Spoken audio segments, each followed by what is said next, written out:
Assalamualaikum everyone! How are you? Umuwi na yung asawa ko, hinatid yung kanyang mga anak sa school. At may dala siya orange! O, di ba? Punong-puno. Kasi favorite nga namin ng orange. O, siya. Tikman muna natin.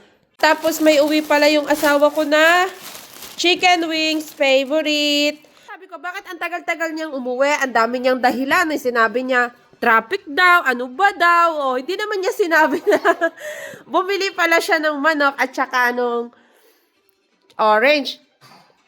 Sinurprise niya talaga ako, o, di ba? Nakakatuwa yung mga surprise ng aking baby.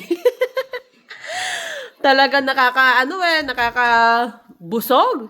So, ayun lang. Assalamualaikum. Jazakallah khairan. Bye.